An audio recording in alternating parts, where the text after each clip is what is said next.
안녕하세요. 사랑하는 성도님, 영혼의 샘물 은혜의 자리 오심을 축복합니다. 공의의 주님이 우리와 함께 하십니다. 우리와 함께 하시는 주님을 찬양합니다. 기도합시다. 사랑하는 주님, 주님의 아름다운 이름을 찬양합니다. 주님의 거룩하신 이름을 경배합니다. 주님의 그 크신 은혜와 사랑에 감사드립니다. 오늘도 주님의 그 은혜의 빛 안에서 저희의 삶을 진리의 길로 생명의 길로 인도하여 주시옵소서. 예수님 이름으로 기도합니다. 아멘. 오늘 말씀은 예레미야가 1장 12절에서 22절입니다. 지나가는 모든 사람들이여 너희에게는 관계가 없는가? 나의 고통과 같은 고통이 있는가 볼지어다. 여호와께서 그의 진노하신 날에 나를 괴롭게 하신 것이로다. 높은 곳에서 나의 골수에 불을 보내어 이기게 하시고 내 발 앞에 그물을 치사 나로 물러가게 하셨으며 종일토록 나를 피곤하게 하여 황폐하게 하셨도다. 내 죄악의 멍에를 그의 손으로 묶고 얽어 내 목에 올리사 내 힘을 피곤하게 하셨으며 내가 감당할 수 없는 자의 손에 주께서 나를 넘기셨도다. 주께서 내 영토 안에 나의 모든 용사들을 없는 것 같이 여기시고 성회를 모아 내 청년들을 부수시며 처녀딸 유다를 내 주께서 술틀에 밟으셨도다. 이로 말미암아 내가 우니 내 눈에 눈물이 물같이 흘러내리며 나를 위하여 내 생명을 회복시켜 줄 자가 멀리 떠났음이로다. 원수들이 이김에 내 자녀들이 외롭도다. 시온이 두 손을 폈으나 그를 위로할 자가 없도다. 여호와께서 야곱의 사방에 있는 자들에게 명령하여 야곱의 대적들이 되게 하셨으니 예루살렘은 그들 가운데에 있는 불결한 자가 되었도다. 여호와는 의로우시도다. 그러나 내가 그의 명령을 거역하였도다.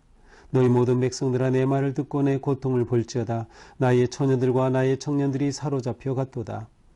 내가 내 사랑하는 자들을 불렀으나 그들은 나를 속였으며 나의 제사장들과 장로들은 그들의 목숨을 회복시킬 그들의 양식을 구하다가 성 가운데에서 기절하였도다. 여호와여 보시옵소서. 내가 환난을 당하여 나의 애를 다 태우고 나의 마음이 상하오니 나의 반역이 심히 큼이니이다. 밖에서는 칼이 내 아들을 빼앗아가고 집안에서는 죽음 같은 것이 있나이다. 그들이 내가 탄식하는 것을 들었으나 나를 위로하는 자가 없으며 나의 모든 원수들은 내가 재난 당하는 것을 듣고 주께서 이렇게 하신 것을 기뻐하나이다. 그러나 주께서 그 선포하신 날을 이르게 하셔서 그들이 나와 같이 되게 하소서. 그들의 모든 악을 주 앞에 가지고 오게 하시고 나의 모든 죄악들로 말미암아 내게 행하신 것 같이 그들에게 행하옵소서. 나의 탄식이 많고 나의 마음이 병들었나이다. 아멘.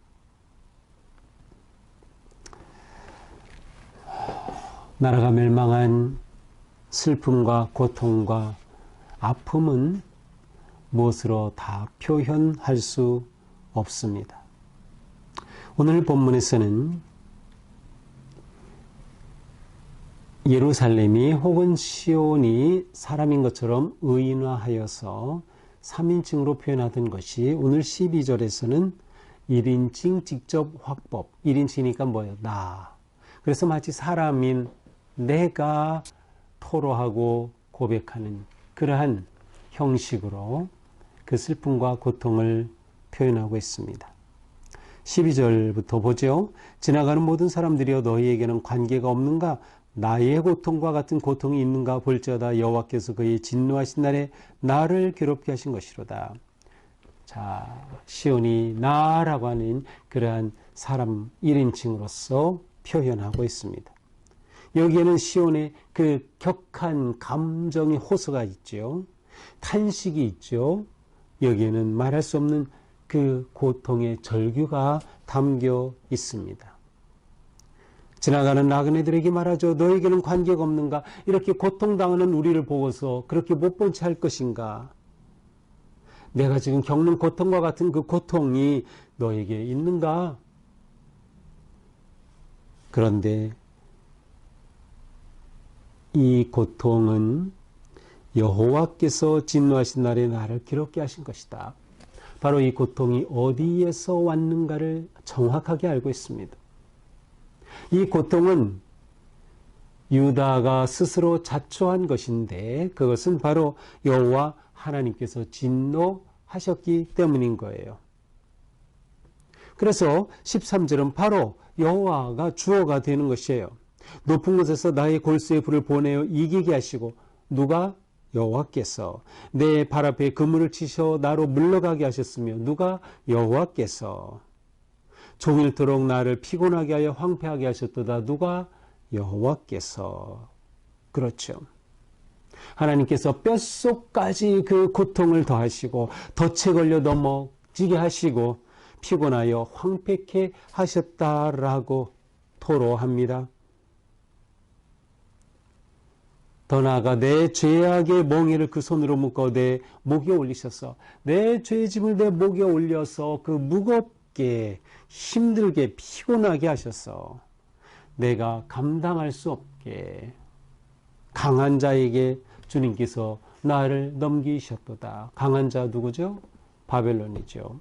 그러므로 바벨론 뒤에 바로 하나님이 계심을 분명히 드러내고 있어요.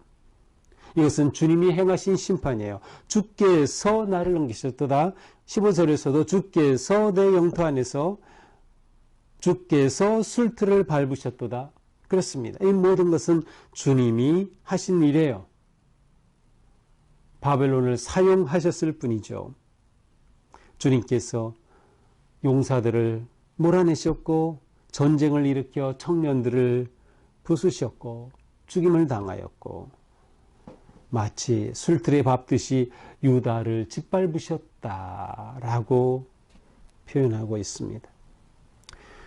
이러한 슬픔, 이러한 패망, 이러한 절망 속에 결국 울음밖에 없어요. 16절 내가 우니 내 눈에 눈물이 물같이 흘러내리며 물이 쏟아지듯 눈물이 흘리는 그 슬픔, 감당할 수 없는 고통, 그 아픔을 토로하고 있습니다. 그러나 이러한 상황이 있지만 누구도 회복시켜 줄 수가 없어요. 위로하는 자도 없어요. 나를 위로하여 내 생명을 회복시켜 줄 자가 멀리 떠났음이로다. 어디에도 가까이에 잡을 의지할 위로할 자가 없는 상황이 된 것이죠. 그래서 원수들의 이김에 대해 자녀들이 외롭도다. 아무도 도울 자가 없으니 여기서 외롭다라는 것은 황폐하다는 것이에요. 아무도 없는 완전히 황폐한 상황이 되고 만 것을 표현합니다. 시온이 두 손을 폈으나 그를 위로할 자가 없도다. 아무리 두 손을 폈다 그것은 하늘을 향해 호소하는 것이죠. 때로는 항복할 때 손을 들죠. 그렇지만 위로할 자가 없는 겁니다. 사방에 있는 자들에게 하나님이 명령하셔서 야곱의 대적이 되게 하셨어요. 그러니 국제적으로 고립이 된 것이죠. 유다는 홀로 하나님의 심판을 견뎌야만 하였던 것입니다. 심지어 예루살렘은 그들 가운데 불결한 자가 돼서 혐오의 대상이 되고 말았습니다. 여기서 이 시인은 외칩니다. 여호와는 의로우시도다. 그러나 내가 그의 명령을 거역하였도다. 하나님은 의로우시지만 내가 그 명령을 배반하고 거역하여서 이와 같은 꼴이 되었구나 라는 것이죠. 너희 모든 백성들아 내 말을 듣고 내 고통을 볼지어다. 내 처녀들과 나의 청년들이 사로잡혀 갔도다. 바벨론에 다 포로로 잡혀갔어요. 미래가 없는 거죠. 희망이 없는 거죠.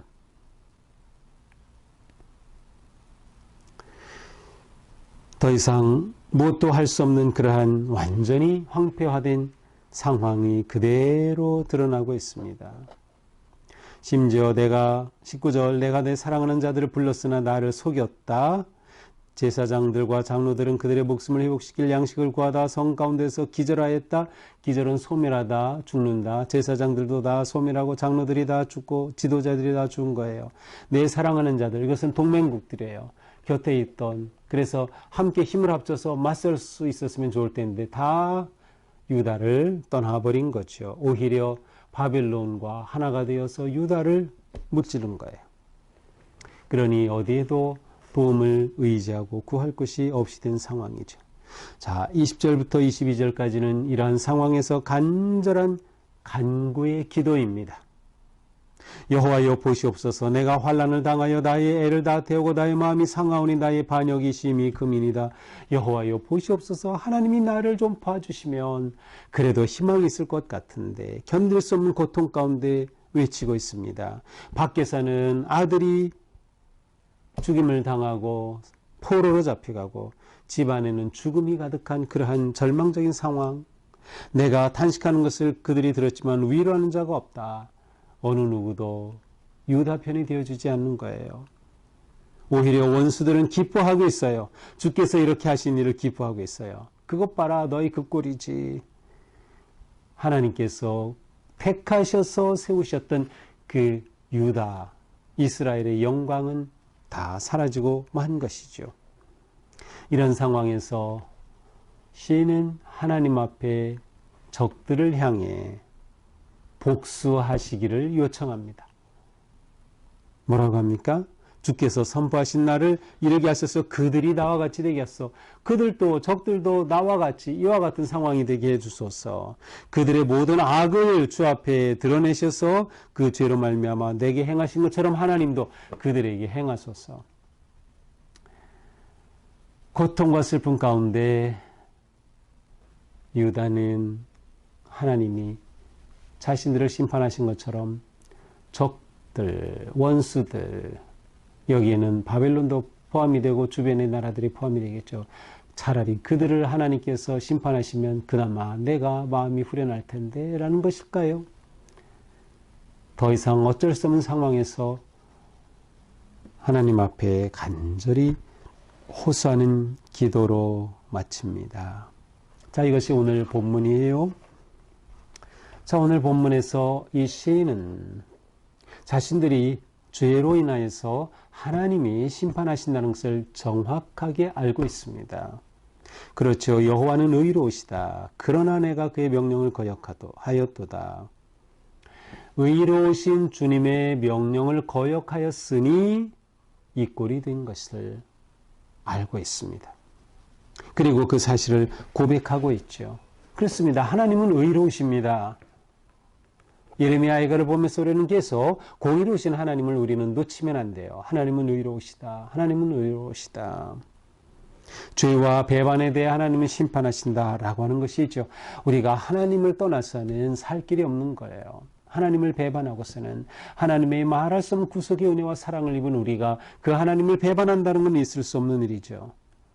하나님은 의로우신 분이시다. 이 시인은 바로 이러한 상황 속에서 정직하게 눈물의 호소를 합니다. 자신의 죄와 잘못을 인정하는 것이죠. 이렇게 죄와 잘못을 인정한다면 거기에는 희망이 있어야 하지 않을까요? 무엇인가 어렴풋이나마 희망의 실마리가 보일 것 같기도 합니다. 그러나 아직 하나님은 기도에 아무런 반응이 없으셔요. 어떤 일이 있을지 아무것도 알 수 없는 상황입니다. 그러나 여기서 중요한 것은 문제와 고통 가운데서 이렇게 하나님을 향한 마음을 갖는다는 너무도 중요한 것입니다. 하나님 앞에 기도하는 것, 간구한다는 것은 너무나도 중요한 것이에요.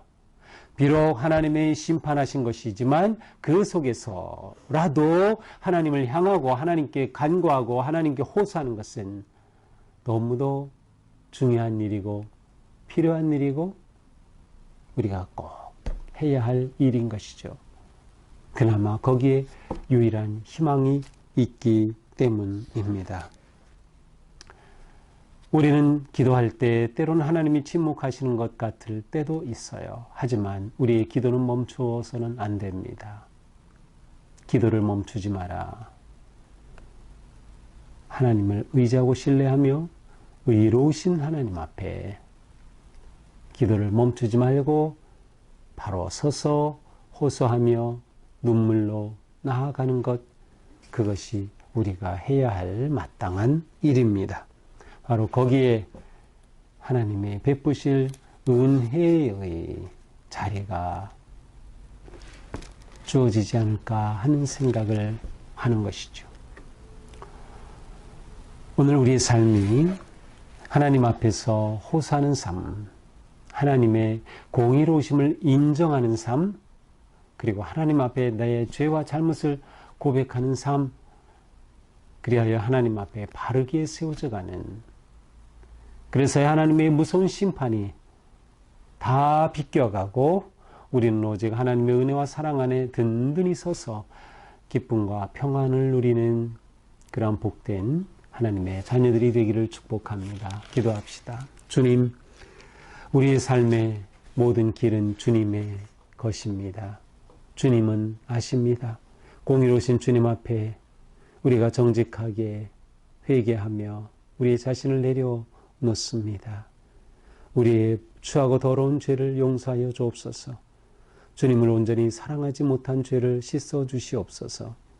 온전히 이웃을 사랑하지 못한 죄도 우리에겐 너무나도 넘치오니 주님 용서하여 주시옵소서. 오직 주님만이 구원이고 생명임을 믿습니다. 우리가 오직 주님 뜻에 합당하게 순종하며 기쁨으로 주님을 예배하며 거룩하고 아름다운 믿음의 삶 승리하도록 지켜주시옵소서. 예수님 이름으로 기도합니다. 아멘. 네, 오늘도 주님의 사랑으로 우리의 삶이 주님의 은혜 안에 머무는 평안한 하루가 되기를 축복합니다. 사랑합니다.